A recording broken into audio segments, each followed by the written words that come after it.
जय मसीह की। आज हम पढ़ेंगे मत्ती रचित सुसमाचार उसका 8वां अध्याय।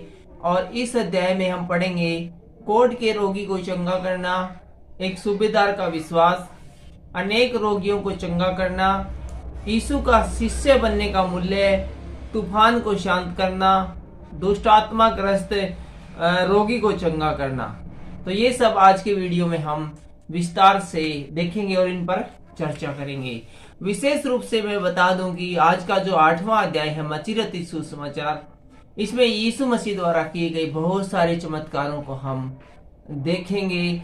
ये जो लेसन है, ये जो पाठ है, ये पूरा चमत्कारों से भरा हुआ है। तो आइए शुरू करते हैं शुरुआत, और शुरू में देखते हैं कोढ़ के रोगी को चंगा करने के बारे में।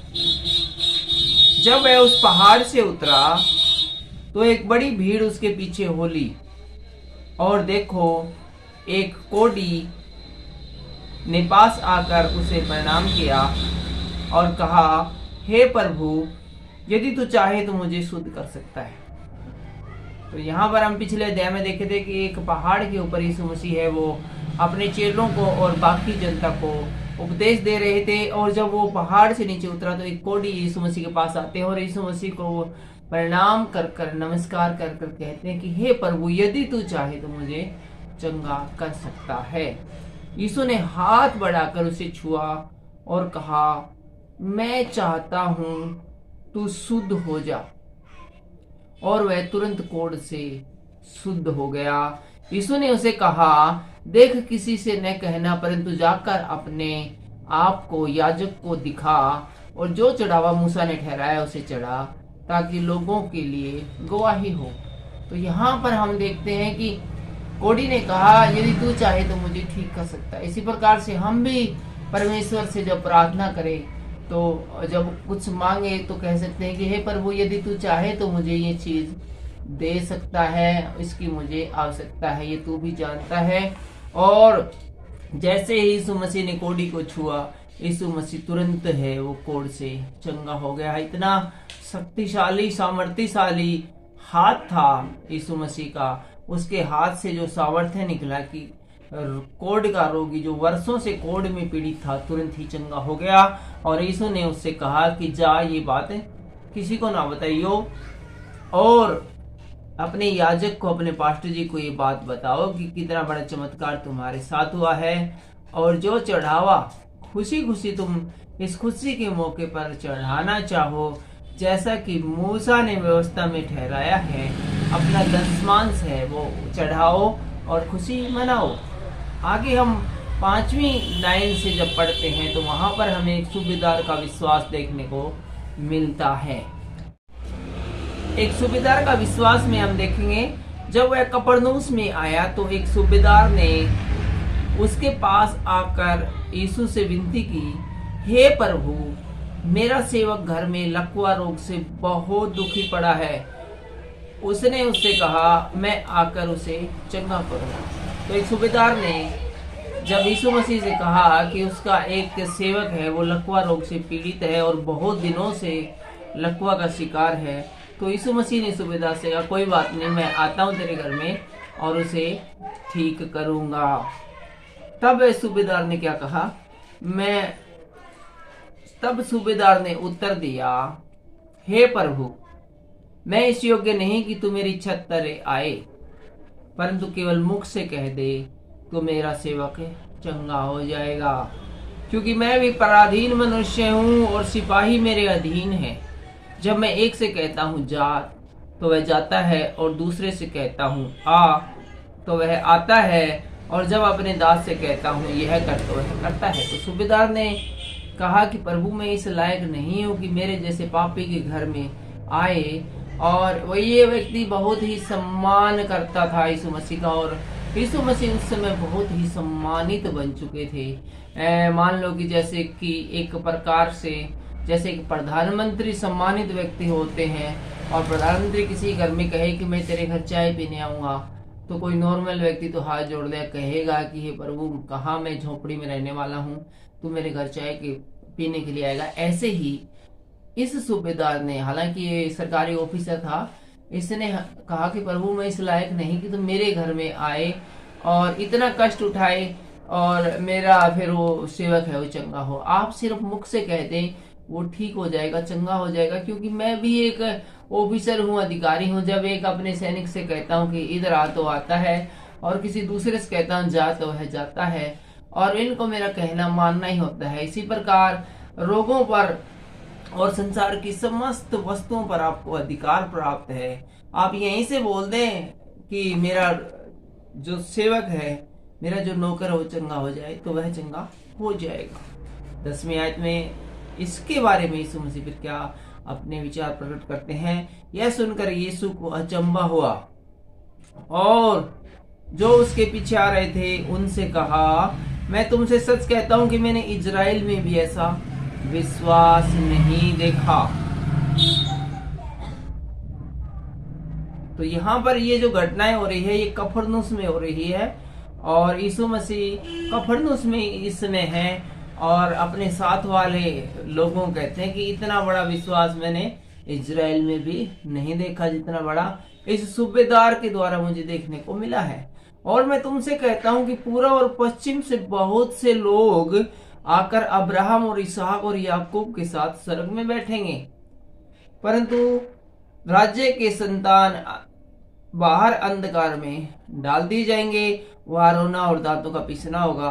तब यीशु ने सूबेदार से कहा, जा, जैसा तेरा विश्वास है वैसा ही तेरे लिए हो, और उसका सेवक उसी घड़ी चंगा हो गया। तो यहाँ पर जब यीशु मसीह ने बड़ा अचरज व्यक्त किया कि इतना बड़ा विश्वास लोग मुझ पे करते हैं, अन्य जाति लोग मुझ पे इतना विश्वास करते हैं, दूसरे देशों के लोग मुझ पे विश्वास करते हैं, तो कहते हैं कि इजराइल में भी इतना बड़ा विश्वास नहीं देखा मैंने। और ये बहुत ही खेदजनक बात है कि जिन लोगों को बचाने के लिए मैं आया हूँ, जिन लोगों को मैं सही मार्ग दिखाने आया हूँ, और उस मार्ग के द्वारा वे स्वर्ग में जाते, वो मेरी बातों पर कान नहीं लगाते, ध्यान नहीं देते हैं। और एक दिन वो समय आएगा कि जिन लोगों को मैं बचाने के लिए आया हूँ वो तो यहीं रह जाएंगे, और अन्य जाति और दूसरे देशों के लोग हैं वो अब्राहम, इसहाक और जो दूसरे जो बाइबल के अंदर जो माननीय सम्मानीय व्यक्ति हैं जो स्वर्ग में गए हैं, उनके साथ स्वर्ग में प्रवेश करने पाएंगे। क्योंकि जो भी लोग परमेश्वर के वचन पर विश्वास करता है और उनकी बातों पर चलता है, और जो इस वचन से प्यार करता है, स्वर्ग का अधिकारी वही होगा, चाहे फिर वो कोई भी हो, किसी भी जाति से हो, किसी भी धर्म से हो, कहीं भी रहता हो।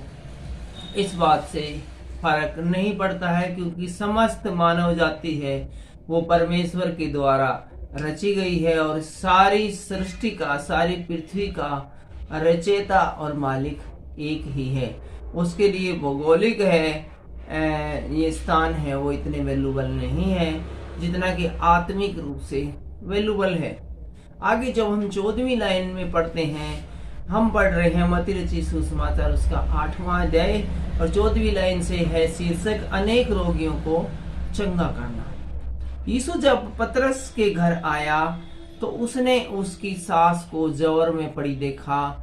उसने उसका हाथ छुआ और जवर उतर गया, और वह उठकर उसकी सेवा करने लगी।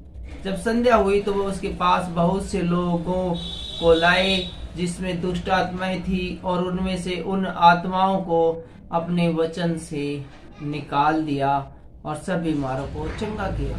तो यहाँ पर हम देखते हैं कि पतरस के घर जब आए, पतरस के बारे में यीशु मसीह को बताया गया था कि पतरस की माताजी बीमार हैं, तो उसकी बीमार माताजी से मिलने जब यीशु मसीह आए तो उसकी माता को छुआ, और जैसे ही उसकी माँ को छुआ तो उसी घड़ी उसकी माता है, पतरस की माता, वो ठीक हो गई, और ऐसे ठीक हो गई कि यीशु मसीह की सेवा करने लगी। और बहुत से बीमार और दुष्ट आत्माओं से ग्रस्त जब लोगों को यीशु मसीह के पास लाए तो यीशु मसीह ने अपने वचन के द्वारा उन सब दुष्ट आत्मा को उतार दिया। यहाँ पर एक ध्यान देने योग्य बात है कि वचन है वो बहुत कीमती है, बहुत पावरफुल है। जिस प्रकार यीशु मसीह ने वचन के द्वारा दुष्ट आत्मा को निकाल दिया, आप और मैं भी वचन की पावर का इस्तेमाल कर ऐसा कर सकते हैं, क्योंकि हमें ये वरदान स्वयं यीशु मसीह ने दिया है। और 17वीं आयत से लिखा है, ताकि जो वचन यशायाह भविष्यवक्ताओं के द्वारा कहा गया था वह पूरा हो। उसने आप अपनी दुर्बलताओं को ले लिया और हमारी बीमारियों को उठा लिया। ये इतने बड़े चमत्कार इसलिए हुए ताकि यशायाह भविष्यवक्ता ने जो बहुत पहले जो बताया गया था वो भविष्यवाणी है वो पूर्ण हो। और 18वीं आयत से हम देखेंगे यीशु का शिष्य बनने का मूल्य। यीशु ने जब अपने चारों ओर एक जब बड़ी भीड़ को झील के उस पार जाने की आज्ञा दी। इसको एक बार दोबारा फिर से पढ़ते हैं। यीशु ने जब अपने चारों ओर एक बड़ी भीड़ देखी तो झील के उस पार जाने की आज्ञा दी। तब एक शास्त्री ने पास आकर उससे कहा, हे गुरु, जहां कहीं तू जाएगा मैं तेरे पीछे हो लूंगा। यीशु ने उससे कहा, लोमड़ियों के तो भट्ट और आकाश के पक्षियों के बसेरे होते हैं, परंतु मनुष्य के पुत्र के लिए सिर धरने की भी जगह नहीं है। जब भीड़ बहुत ज्यादा इकट्ठी हुई तो यीशु मसीह ने कहा कि मैं दूसरी जगह जाता हूँ। तो किश्ती पे चढ़ने लगा तो एक शास्त्री यीशु मसीह के पास आते हैं और कहते हैं कि यीशु मसीह जी, मैं भी आपके साथ चलूंगा और जहां कहीं भी आप जाओगे मैं जाऊंगा। तो यीशु मसीह ने कहा कि लोमड़ियां होती हैं, उनके तो भट्ट होते हैं। भट्ट माने लोमड़ियों के भट्ट, कहना मतलब लोमड़ियों के रहने का घर, उनके रहने के लिए कोई गुर्री और कोई गुफा वगैरह ऐसी होती है। और आकाश के पक्षी होते हैं, उनके भी घोंसले बने होते हैं। लेकिन यीशु मसीह जो परमेश्वर का पुत्र है, उसके ठहरने के लिए कोई जगह नहीं है, सिर छुपाने के लिए कोई जगह नहीं है। एक और चेले ने उससे कहा, हे प्रभु, मुझे पहले जाने दे कि अपने पिता को गाड़ दो। यीशु ने उससे कहा, तू मेरे पीछे हो ले और मुर्दों को अपने मुर्दे गाड़ने दे। एक और चेले ने कहा कि यीशु मसीह, मैं भी आपके पीछे तो जाना चाहता हूँ, लेकिन अभी मुझे सूचना मिली, अभी मुझे फोन आया कि मेरे पिताजी मर गए हैं, मुझे थोड़ी देर का टाइम दे दे, 2 घंटे का टाइम दे दे, मैं उसको गाड़ा हूँ, उसके बाद तेरे पीछे चलूंगा। तो यीशु मसीह ने कहा कि तू इनके चक्कर मत पड़, जो मर गया है उसको मरे हुओं को गाड़ने दे, उसको मरे हुए गाड़ देंगे। इसका क्या मतलब है? इसका मतलब ये है कि जो आत्मिक रूप से मरे हुए हैं, जो दिखते तो इंसान हैं लेकिन वो शारीरिक रूप से दिखते हैं, उनके अंदर परमेश्वर की आत्मा नहीं है, जिनमें दया धर्म नहीं है, जो वचन पर नहीं चलते, ऐसे लोग हैं वो मुर्दे के समान है। और यीशु ने कहा, मुर्दों को अपने मुर्दे गाड़ने दे, तू चक्कर में मत पड़, मेरे पीछे हो ले। और तुरंत वो चेला यीशु मसीह के पीछे हो लिया। तो आगे हम देखते हैं 23वीं आयत से। तो इसमें लिखा है तूफान को शांत करने के बारे में। तो आइए देखते हैं। जब वह नाव पर चढ़ा तो उसके चेले उसके पीछे हो लिए। और देखो, झील में एक ऐसा बड़ा तूफान आया कि नाव लहरों से ढकने लगी और वह सो रहा था। तब चेलों ने पास आकर उसे जगाया और कहा, हे प्रभु, हमें बचा, हम नष्ट हुए जाते हैं। उसने उनसे कहा, हे अल्प विश्वासियों, क्यों डरते हो? तब उसने उठकर आंधी और पानी को डांटा और सब शांत हो गया। और वे अचंभा करके कहने लगे, यह कैसा मनुष्य कि आंधी और पानी भी उसकी आज्ञा मानते हैं। तो यहाँ पर जब यीशु मसीह है वो नाव में सफर कर रहे थे और वो नाव में एक कमरे में एक जगह पर सो गए। और जैसे ही वो सोए, नाव है वो एक तूफान से गिर गई और चारों ओर तूफान आ गया और आंधी आ गई और बरसात आ गई और नाव है वो पूरी तरह से डगमगाने लगी। तो उसके चेले बहुत ही घबरा गए और यीशु मसीह जो सोया हुआ था उसको जगाया और कहा कि हे प्रभु, आप यहाँ पर सोए हुए हैं और हमारी नाव डूबने पर है, हमें बचा। यीशु मसीह ने उन चेलों को डांट के कहा था कि तुम डरते क्यों डांटा? क्योंकि जो जगत का जो मालिक है यीशु मसीह है, जिसको परमेश्वर का बेटा होने का अधिकार प्राप्त है, जब वो उनके साथ है तो वो कैसे डूब सकती है नाव और वो चेले कैसे मर सकते हैं। तो प्रभु यीशु मसीह ने कहा था कि हे अल्प विश्वासी, तुम विश्वास क्यों नहीं कर सकते कि तुम परमेश्वर के पुत्र के साथ हो? तब यीशु मसीह ने खड़े होकर हवा और पानी को और बरसात को डांटा था। जब उनके चेलों ने ये सब होते देखा, हवा और पानी और बरसात को डांटते देखा, तो बड़ा अचंभा किया कि एक ऐसा इंसान है जो हवा, बरसात और पानी को भी डांटता है, क्योंकि इससे पहले जगत में ऐसी कोई भी घटना नहीं हुई जिसके अंदर की देखा गया हो किसी मनुष्य को कि वो हवा, पानी और बरसात को डांटे। जिंदा इंसान को डांटते, जानवरों को, पशुओं को डांटते तो आपने बहुत सारे लोग देखे होंगे, लेकिन ये अपने आप में एक बड़ी ही अद्भुत घटना थी। और जब यीशु मसीह ने हवा, पानी और बरसात को और तूफान को डांटा तो उसका डांटना व्यर्थ नहीं गया और तुरंत है तूफान रुक गया, बरसात रुक गई और हवा रुक गई और सब कुछ शांत हो गया और पहले की तरह फिर से वो नाव के ऊपर बैठकर आगे बढ़ने लगे। 8वें ही अध्याय में हम आगे और अंतिम पड़ाव में आ गए हैं इस अध्याय के, और अंतिम की जो 28वीं लाइन से हम पढ़ेंगे तो उसके अंदर दुष्ट आत्मा ग्रस्त मनुष्य को चंगा करने के बारे में बताया गया है। इस अध्याय में जो अंतिम चमत्कार किया गया है उसके बारे में हम देखेंगे। जब वह उस पार गर्देनियों के देश में पहुंचा तो फिर है नाव के ऊपर बैठकर यीशु मसीह वो एक गर्देनियों के देश में चले गए। उस देश का नाम है गर्देनियों के देश। तो दो मनुष्य जिसमें दुष्ट आत्माएं थी कब्र से निकलते हुए उससे मिली। तो यहाँ पर हम देखते हैं कि दो मनुष्य जिसके अंदर की भूत प्रेत और दुष्ट आत्माएं थी वे कब्र में रहती थी और कब्र में से निकलकर यीशु मसीह से मिली और वे इतने प्रचंड थे कि कोई उस मार्ग से जा नहीं सकता था। और वो उन आदमियों में जो दुष्ट आत्माएं थी वो बहुत शक्तिशाली थी और कोई उस रास्ते से, उस कब्रिस्तान के आसपास से भी नहीं जाता था क्योंकि वो बहुत ही ताकतवर थी और किसी को भी मार सकती थी या बहुत हानि पहुंचा सकती थी। उसने चिल्लाकर कहा, हे परमेश्वर के पुत्र, हमारा तुझसे क्या काम? क्या तू समय से पहले हमें दुख देने आया है? जब उन दो दुष्ट आत्माग्रस्त व्यक्तियों ने यीशु मसीह को देखा तो वो चिल्लाकर यीशु मसीह से कहने लगे, हे यीशु मसीह, क्या तू समय से पहले हमें निकालने आया है, दुख देने आया है? तो यहाँ आगे बढ़ने से पहले बता दूं कि दुष्ट आत्माएं हैं, वो जितनी भी दुष्ट आत्माएं इस दुनिया में थी, जब यीशु मसीह दुनिया में थे तो वो सब की सब जानती थी कि ये परमेश्वर का बेटा है। लोगों ने चाहे भले ही यीशु मसीह को नहीं जाना हो, लेकिन सभी दुष्ट आत्माएं जानती थी कि ये परमेश्वर का बेटा है। और उनसे कुछ दूर बहुत से उन्हें चिल्लाकर कहा, हे परमेश्वर के पुत्र, हमारा तुझसे क्या काम? क्या तू समय से पहले हमें दुख देने आया है? उनसे कुछ दूर बहुत से सूअरों का एक झुंड चल रहा था। उनसे थोड़ी सी दूर सूअरों का एक झुंड चल रहा था। दुष्ट आत्माओं ने उससे यह कहकर विनती की, यीशु मसीह से यह कहकर दुष्ट आत्माओं ने विनती की, यदि तू हमें निकालता है तो सूअरों के झुंड में भेज दे। तो दुष्ट आत्माओं को पता था कि यीशु मसीह है, वो मनुष्य के शरीर से दुष्ट आत्माओं को निकालता है। उनके पास सारी जानकारी थी और बाकी दुष्ट आत्माओं को निकाला है तो उन्हें पता था कि वो उन्हें भी इन मनुष्य के शरीर से निकालेगा। और इन दुष्ट आत्माओं ने यीशु मसीह से रिक्वेस्ट करी कि यदि तू हमें इनसे निकालता है तो तू ऐसा कर कि तू हमें ये जो सूअरों का झुंड चल रहा है इसमें डाल दे। यीशु मसीह ने कहा, जाओ। और वे निकलकर सूअरों में बैठ गई और देखो सारा झुंड कड़ाड़े पर से झपटकर पानी में जाकर डूब मरा।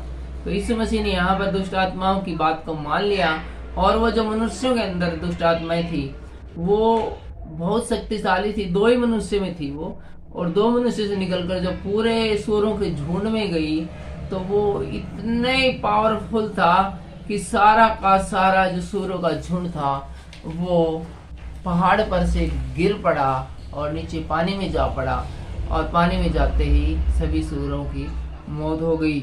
उनके चरवाहे भागे और नगर में जाकर ये सब बातें और इसमें दुष्ट आत्माएं थी सारा हाल कह सुनाया। जब उनके चरवाहों ने ये सब देखा तो वे डरकर अपने शहर में भाग गए और सारी बातें जो यहाँ पर घटित हुई थी बाकी लोगों को बताई। तब सारे नगर के लोग यीशु से भेंट करने को निकल आए और उसे देखकर विनती की कि हमारी सीमा से बाहर चला जा। जब गर्देनियों के लोग हैं उनके चरवाहों ने ये बात बताई तो गर्देनियों के बहुत सारे लोग यीशु मसीह के पास आए और उनसे कहा कि हे प्रभु, आप यहाँ से चले जाओ, आप हमारी सीमा से बाहर चले जाओ। और आज के वीडियो में बस इतना ही। अगले मत्ती रचित सुसमाचार 9वें अध्याय में हम अगले वीडियो में देखेंगे लकवे के रोगी को चंगा करना और मत्ती का बुलाया जाना और उपवास का प्रश्न और मृत लड़की और बीमार स्त्री और 2 अंधों को दृष्टिदान देने के बारे में और एक गूंगे को चंगा करने के बारे में। और ये भी देखेंगे कि मजदूर थोड़े हैं, लेकिन ये सब होगा अगले वीडियो के अंदर। फिलहाल बस इतना ही। यदि आप इस चैनल पर नए हो तो चैनल को सब्सक्राइब जरूर कीजिए। फेसबुक पर यदि आप इस वीडियो को देख रहे हैं तो हमारे इस पेज को लाइक कीजिए। वीडियो अच्छा लगा हो तो और दूसरों तक आप सुसमाचार का प्रचार करना चाहते हो तो इस वीडियो को आप लाइक और शेयर भी कर सकते हैं। आज के वचन के द्वारा परमेश्वर आपको बहुत सी आशीष और बरकत दे। सबको जय मसीह की।